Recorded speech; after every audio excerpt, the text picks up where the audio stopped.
आज आपल्याला काय शिकायचं त्यापेक्षा कन्स्ट्रक्शन सेफ्टी मध्ये आपण एक्सक्वेशन वर्क बघतोय किंवा एक्सक्वेशन सेफ्टी बद्दल बघतोय. पण त्यापूर्वी आपल्याला एक रिबॅक घेणं, फीडबॅक आपल्याला काय म्हणतात रिव्ह्यू घेणं गरजेचं आहे.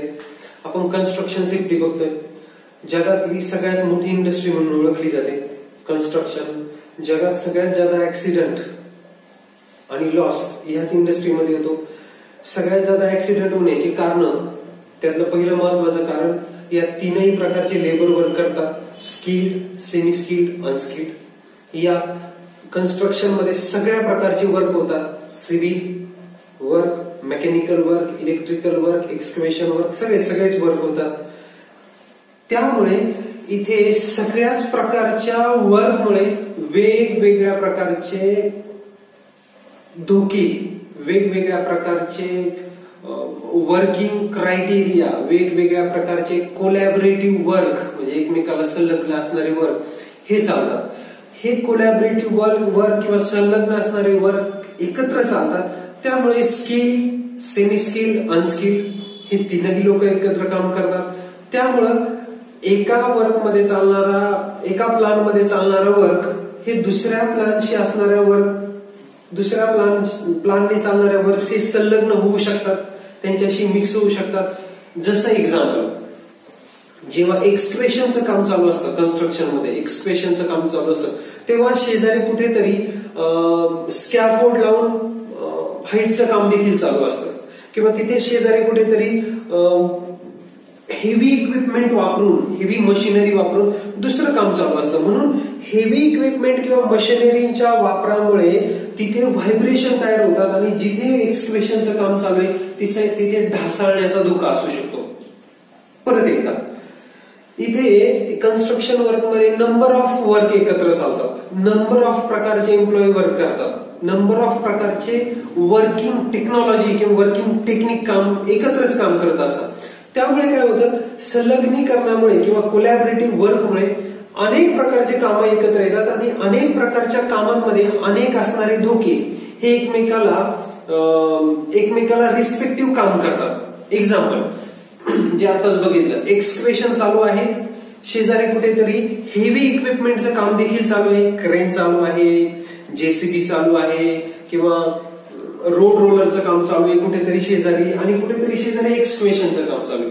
आता हे हेवी इक्विपमेंट काम करतात.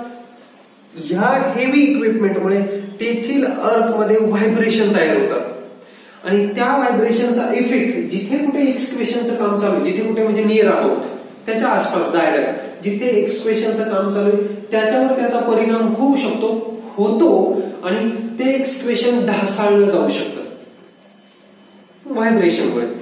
दुसरी गोष्ट, कुठेतरी एक्सक्वेशनचं काम चालू आहे, आजूबाजूने वाहनांची ये जा चालू आहे, कुठल्या तरी कारणामुळे, may be वर्करमुळे, may be अनप्रॉपर प्लॅनिंगमुळे, may be अनप्रॉपर कंडिशनमुळे, may be अनप्रॉपर ऍक्टमुळे जे व्हेकल तिथनं आजूबाजून चालले ते एक्सक्वेशन मध्ये जाऊ शकतात, त्या उकरलेल्या भागात जाऊ शकतात. तिथे आपल्याला vehicle loss, economical loss, human असेल तर ह्युमन लॉस, हे लॉस होऊ शकतात. का आपण हे काय बोललो, आपण हे बोललोय की कन्स्ट्रक्शन वर्क हे जगातलं सगळ्यात मोठं वर्क किंवा मोठी इंडस्ट्री म्हणून ओळखली जाते. जगात सगळ्यात जास्त लॉस, ऍक्सिडेंट, इंजुरी हे देखील कन्स्ट्रक्शन वर्क मध्ये चालतात. कन्स्ट्रक्शन वर्क मध्ये अनेक वर्क किंवा कन्स्ट्रक्शन या सेक्टरमध्ये अनेक प्रकारचे वर्क एकत्र कोलॅबरेटिव्हली चालतात, जसं सिव्हिल, मेकॅनिकल, इलेक्ट्रिकल आणि खूप सारे. त्यामुळे या प्रत्येक वर्कशी रिलेटेड ज्याचे त्याच्या रिस्क आणि ज्याचे त्याचे ऍक्सिडेंटचे कॉन्सेप्ट आहे, हे वर्क एकत्र चालल्यामुळे कधीतरी पर्सनलाइज वर्क ऍक्सिडेंट क्रायटेरियामुळे किंवा कधीतरी दोन वर्कच्या एकत्र कोलॅबरेटिव्ह ऍक्सिडेंट क्रायटेरिया किंवा कंडिशनमुळे लॉस मोठ्या प्रमाणात होतो. आपण इथून पुढे गेलो होतो की यानंतर आपण बघितलं होतं एक्सक्वेशन हा कॉन्सेप्ट कन्स्ट्रक्शन मधला सगळ्यात मोठा कॉन्सेप्ट एक्सक्वेशन आहे. जसा कन्स्ट्रक्शन मधला सगळ्यात मोठा दुसरा कॉन्सेप्ट आहे हाईट वर्क.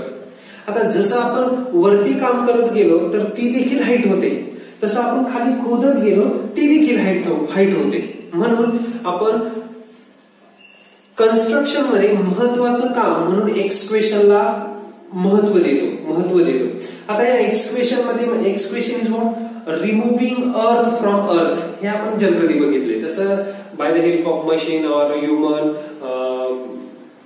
अर्थ surface can be dig out और process of digging out earth from earth, असे बरेच सारे कॉन्सेप्ट आहेत. पण एक साधी सिंपल गोष्ट, जमिनीमधनं माती बाजूला काढणे किंवा अर्थमधनं अर्थ बाजूला काढण्याच्या प्रोसेसला एक्सक्वेशन म्हणतात. मग त्याच्यातनं आपण कुठल्या कॉन्सेप्टसाठी ज्यादा बिलॉंग करतो? इंडस्ट्री बिलॉंग करते generally trench. What is trench in Marathi? Trench म्हणजे चाळी. इन स्पेसिफिक वे ट्रेंच म्हणजे ज्याची विड्थ 15 फीट आहे, ज्याची विड्थ 15 फीट आहे आणि ज्याची डेप्थ विड्थ पेक्षा डबल किंवा विड्थ पेक्षा जास्त आहे. आपण जनरली डबल म्हणतो, पण विड्थ पेक्षा जास्त आहे. म्हणजे 15 फूट ज्याची विड्थ आहे जनरली आणि 15 फुटापेक्षा जास्त ज्याची डेप्थ आहे, त्याला ट्रेंच असं म्हटलं जातं. मग या ट्रेंच मध्ये असणारे कुठले कुठले धोके बॉस? ट्रेंच मध्ये असणारे धोके, ट्रेंच वर्क मध्ये काम करताना अंडरग्राऊंड फॅसिलिटीला डॅमेज होऊ शकतं. ट्रेंच वर्क मध्ये काम करत असताना अंडरग्राऊंड जे हजार्ड आहे ते आपल्याला लागू पडू शकतात. For example hazardous gases, for example toxic gases, for example hazardous material, ज्याच्यामुळे डर्मटायटिस सारखा आजार होऊ शकतो, स्किन डिसीज होऊ शकतात. याशिवाय काय?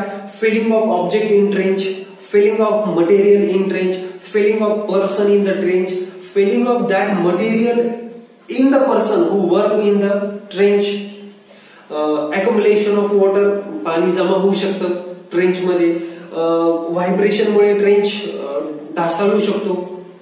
असे अनेक प्रकारचे धोके किंवा लॉस किंवा रिस्क ही ट्रेंचशी रिलेटेड आहे. ट्रेंच म्हणजे नथिंग बट द एक्सक्वेशन.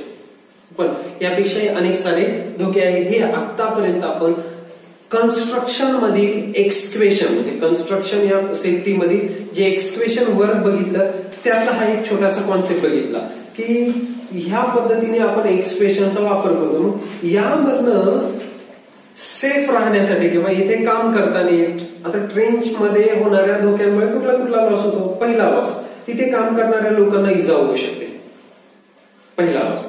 जे पडेल, जे काही मटेरियल पडेल, जे काही मॅन वगैरे पडतील, त्यांना इजा होऊ शकते. आपण जे इतकं व्यवस्थित खोदकाम करून जी माती बाहेर काढली तिच्यावर परिणाम होऊ शकतो. मटेरियल जर ढासळलं किंवा कुठलं मटेरियल त्यात पडलं तर ती जी फॅसिलिटी आपण उभी केली, त्यात जी फॅसिलिटी उभी केली त्या फॅसिलिटीला डॅमेज होऊ शकतं. म्हणजे ट्रेंचलाही डॅमेज होऊ शकतं, त्यातल्या फॅसिलिटीला डॅमेज होऊ शकतं. हाही लॉस आहे. अजून काय लॉस आहे? आपण जे डॅमेज झालंय ते डॅमेज रिकव्हर करण्यासाठी आपल्याला परत मशीन, मॅन हे वापरावं लागेल. म्हणजे परत तिथे पैशाचा अपव्यय झाला. याशिवाय ज्या स्टिप्युलेटेड टाइम मध्ये आपल्याला काम करायचं होतं तो टाइम स्पॅन पण वाढला, म्हणून वेळेचा पण काय झाला? लॉस झाला. मग अशा प्रकारे वेगवेगळ्या पद्धतीचे लॉस हे जर ते हजार्ड ट्रेंच मध्ये घडले, ते पोटेन्शियल हजार्ड तिथे आढळून आले आणि त्यावर जर आपण उपाययोजना केली नाही आणि ते हजार्ड मध्ये जर कन्वर्ट झाले, तर अशा प्रकारचे वेगवेगळे धोके हे एक्सक्वेशन मध्ये होऊ शकतात. वेगवेगळ्या प्रकारचे लॉस हे एक्सक्वेशन मध्ये होतात. जनरली आपल्याला लॉस माहिती आहे, एक इकॉनॉमिकल लॉस, दुसरा सोशियल लॉस. ओके. मग ह्या पद्धतीने, याशिवाय आपल्याला बरेच सारे लॉस माहिती, पण या पद्धतीने काही लॉस हे स्पेसिफिकली एक्सक्वेशन रिलेट करतात. ओके.